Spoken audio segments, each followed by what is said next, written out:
পৃথিবীটারে কাঁপিয়ে দেয়া হবে, পুরো পৃথিবী নড়ে চড়ে উঠবে, টাওয়ার গুলো ভেঙে খান খান, পাহাড় গুলো ভেঙে দুমড়ে মুচড়ে যাবে, মানুষগুলো বিক্ষিপ্ত পতঙ্গের মতো নিক্ষিপ্ত হবে, সাগরের পানির মাঝখানে দাউ দাউ দাউ দাউ দাউ দাউ করে আগুন জ্বলতে শুরু করে দিবে।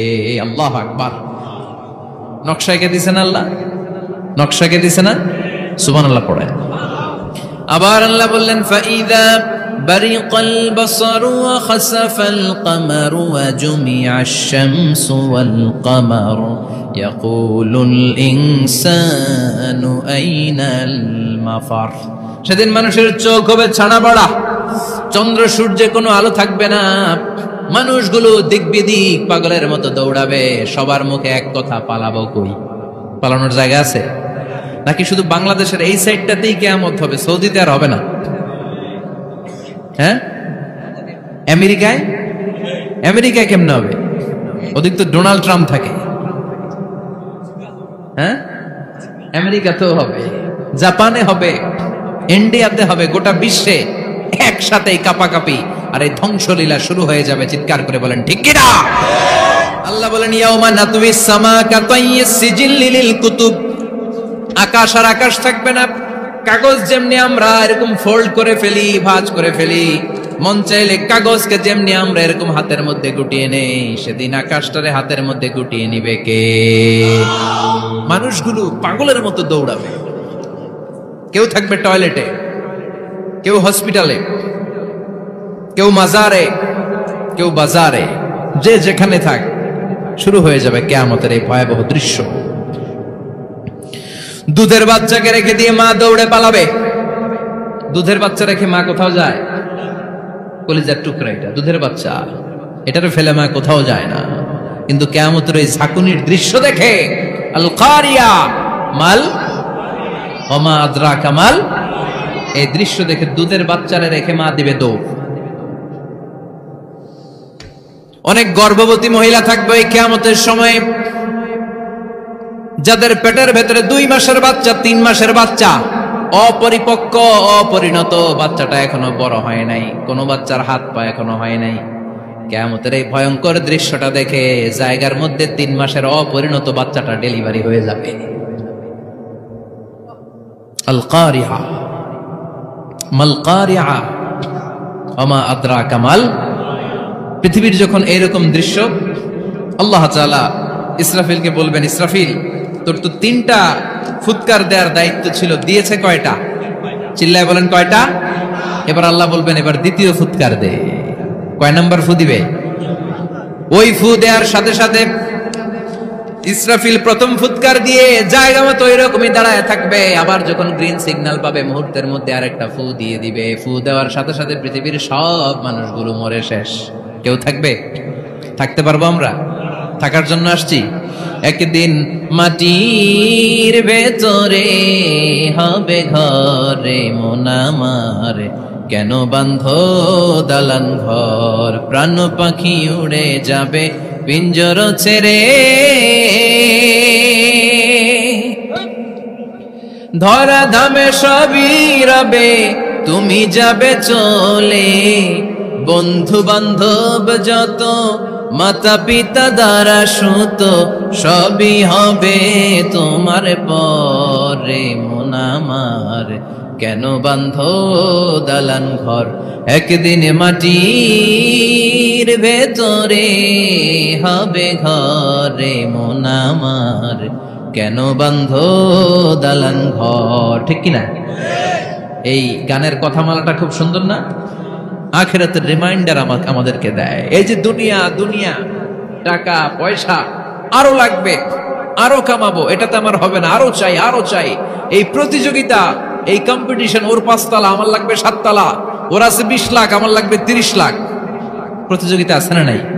এগুলো আমাদেরকে পাগল বানিয়ে দিয়েছে, মোহাচ্ছন্ন করে ফেলেছে।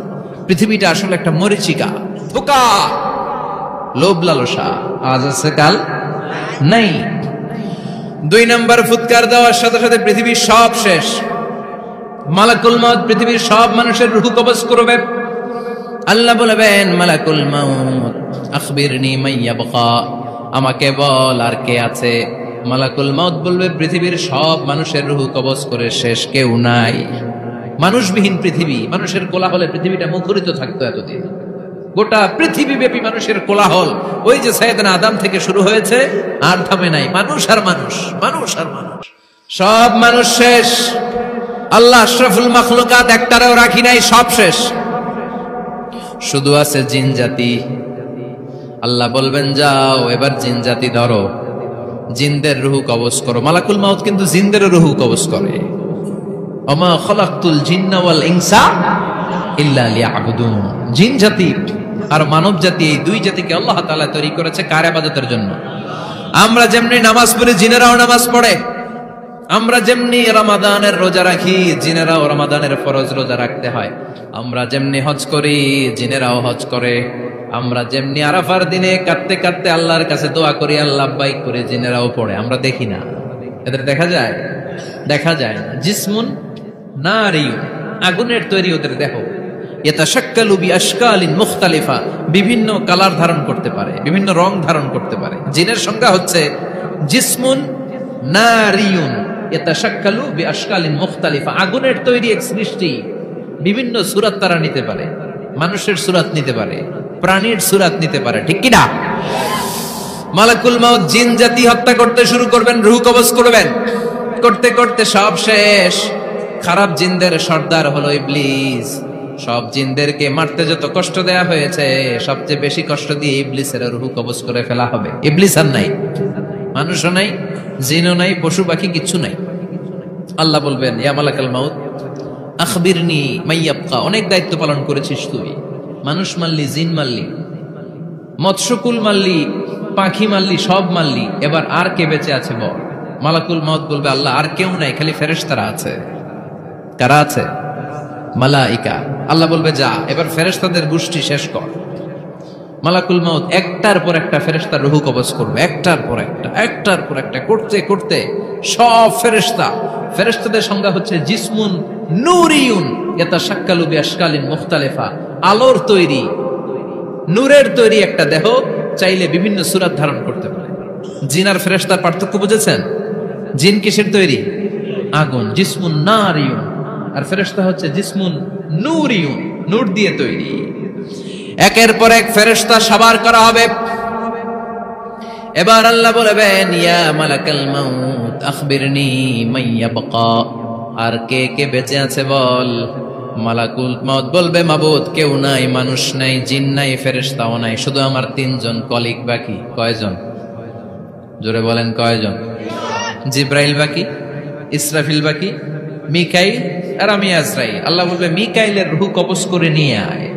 যে মিকাইল আমার আদেশে পৃথিবীতে বৃষ্টি ঝরাতো, আমার আদেশে ক্ষেত খামারে ফসলের ব্যবস্থা করে দিত, আমার আদেশে মানুষের রিজিকের হিসাব রাখতো, এই মিকাইলের রূহ কবজ করে নিয়ে আয়। এক নাম্বার কলিগ শেষ। কলিগ বুঝেন তো? সহকর্মী। কলিগ মানে কি? সহকর্মী। এক নাম্বার কলিগ নাই। আল্লাহ বলবে যা এবার ইসরাফিলের রূহ কবজ কর। ইসরাফিল ফেরেশতা তখনও আল্লাহর আরশের দিকে ঠোঁটের মাঝখানে বিশাল সিংহটা নিয়ে তাকিয়ে আছে। ওই মুহূর্তে মালাকুল মাউত যে সালাম দিয়ে রূহটা কবজ করে ফেলবে। ইসরাফিলও নাই, ইসরাফিলও নাই। আল্লাহ বলবে যা দুনিয়ার সব নবীদের কাছে ওহী দিয়ে, কোরআন দিয়ে, ইনজিল দিয়ে, তাওরাত দিয়ে, জাবুর দিয়ে আমি যেই ফেরেশতারে পাঠাতাম, ওই রূহুল আমিন জিব্রাইলের রূহটাও কবজ করে নিয়ে আয়। জিব্রাইলের রূহ কবজ হয়ে যাবে। এবার তিনজন কলিগই শেষ। আছে কেউ? আছে? এবার আল্লাহ বলবে ইয়া মালাকাল মাউত, হে মৃত্যুর ফেরেশতা আখবিরনি মাইয়াবকা, মহাবিশ্বে আর কে কে আছে বল। আজরাইল বলবে কেউ নাই, মানুষ নাই, জিন নাই, ফেরেশতা নাই, আমার কলিগরাও নাই, আমি বড় একা। এখন আমি একা হয়ে গেছি। আল্লাহ আছি শুধু আমি। মালাকুল মাউত তোমার হুকুমের গোলাম। আর আনতাল হাইয়ুল কাইয়ুম, তুমি শাশ্বত চিরঞ্জীব, তুমি তো মরবা না, আমি আছি। আল্লাহ ভাবছে উনিও থাকবে, উনি আর আল্লাহ থাকবে। আল্লাহ বলবে মালাকুল মাউত এবার তুই মর, এবার তুই মর। এই কথা শুনে মালাকুল মাউতের খিচুনি উঠে যাবে। আজীবন মারছে, আজকে মরবে। খিচুনি উঠে যাবে, জ্বর এসে যাবে, কাঁপুনি ছুটে যাবে। কাঁপতে থাকবে। আল্লাহ বলবেন কাঁপাকাঁপি করে লাভ নাই, মর। মালাকুল মউত বলবে মাবুদ এইটা আবার কেমন কথা, সবাই রে আমি মারলাম, আমি মরুম কেন? আমি না মারছি, আমি না মেরেছি, আমি মরবো কেন? আল্লাহ বলবেন কথা নাই, মর। ও আল্লাহ আমি কেন মরবো? আমি না দুনিয়ার সবাই রে মারলাম। আল্লাহ বলবেন কুল্লু নাফসিন যায়িকাতুল মাউত, পৃথিবীর প্রতিটা আত্মারে মৃত্যুর স্বাদ নিতে হবে রে মালাকুল মউত, তুইও মরবি, মর। কাঁপতে কাঁপতে আল্লাহ বলবে জান্নাত আর জাহান্নামের মাঝ বরাবর যে দাঁড়া। মালাকুল মউত দাঁড়াবে, এই দৃশ্য দেখার মতো তখন কেউ থাকবে না, থাকবে কেউ নাই। মালাকুল মউত কাঁপতে কাঁপতে আল্লাহ বলবেন কেঁপে লাভ নাই, কেঁদে লাভ নাই, মরতে তোকে হবে। Everyone has to take the taste of death, সবাইকে মৃত্যুর স্বাদ আস্বাদন করতে হবে, মর, মরে যা। মুত ইয়া মালাকাল মউত। আল্লাহ বলবেন ও মৃত্যুর ফেরেশতা মর। মুত ইয়া মালাকাল মউত বলার সাথে সাথে যে ফেরেশতার হাতে আমাদের সবার রূহ চলে গিয়েছিল, ওই ফেরেশতা চিৎকার মেরে জান্নাত এবং জাহান্নামের মাঝখানে বেহুশ হয়ে পড়ে যাবে, শেষ। মালাকুল মউতের কিচ্ছা খতম, উনিও নাই। এবার ডানে বায়ে সামনে পেছনে উপরে নিচে কেউ আছে? একজন ছাড়া, তিনি কে? কুল্লু মান আলাইহা ফানি ওয়া ইয়াবকা ওয়াজহু রাব্বিকা যুল জালালি ওয়াল ইকরাম ফাবিআইয়ি আলাই রাব্বিকুমা তুকাযযিবান। এই জমিনে যারা আছে সব শেষ হয়ে যাবে, একজন ছাড়া, তিনি কে? আল্লাহ তখন হুঙ্কার দিয়ে একা একাই বলবেন, একা একাই বলবেন ইয়া আরদু আইনা আশজারুকা, ও পৃথিবী তোর বড় বড় গাছগুলো কোথায়? আপনাদের নিমসারে বট গাছ আছে? কোথায় আছে বট গাছ? অনেক জায়গায় থাকে না বট গাছ বিশাল, ওইটাকে কেন্দ্র করে শিরকের আখড়া জমে ওঠে, ওখানে মোমবাতি লাগায়, লাল সালু দেয়, নাচানাচি করে, এরকম বট গাছের আখড়া আছে নাই? আল্লাহ বলবে ইয়া আরদু, হে পৃথিবী, আইনা আশজারুকা, তোর বড় বড় গাছগুলো আজকে কোথায়? ইয়া আরদু আইনা আনহারুকা, হে পৃথিবী তোর বড় বড় নদীগুলো কই? পদ্মা নদী কই? মেঘনা নদী কই? ব্রহ্মপুত্র কই? গঙ্গা নদী কই? মিসিসিপি, মিসৌরি কই? আল্লাহ সেদিন বলবেন আইনা নাইল, নীল নদ আজকে কোথায়? আইনাল আনহার, নদীগুলো কোথায়? আইনাল কুসুর, প্রাসাদগুলো কই? রাজপ্রাসাদ, টাওয়ার কোথায়? আইনাল জাবাবেরা, অত্যাচারী শাসকগুলো আজকে কোথায়? যারা ক্ষমতার চেয়ার পেলে আর নামতে চায় না, এই ডাকাতগুলো আজকে কোথায়? আল্লাহ বলবে আইনাল জাবাবেরা, ফেরাউন কোথায়? নমরুদ কোথায়? আবু জাহেলের গোষ্ঠী কোথায়? ফেরাউনের চাচাতো ভাইরা কোথায়? নমরুদের চাচাতো ভাইরা কোথায়? কোথায়? যারা ক্ষমতার দাপট দেখিয়েছে, কোনো আওয়াজ আছে? কথা বলেন। আল্লাহ বলবেন লিমানিল মুলকুল ইয়াউমা লিল্লাহিল ওয়াহিদিল কাহ্হার, লিমানিল মুলকুল ইয়াউম, আজকে ক্ষমতা কার? একটা চিৎকার দিয়ে উত্তর দেন, সেদিন ক্ষমতা কার? Who belongs the kingdom today? আল্লাহ বলবেন আজকে ক্ষমতা কার? ক্ষমতা শুধু একজনের, চিল্লায় বলেন তিনি কে? আল কারিআ, মাল ওয়া মা আদরাকা মাল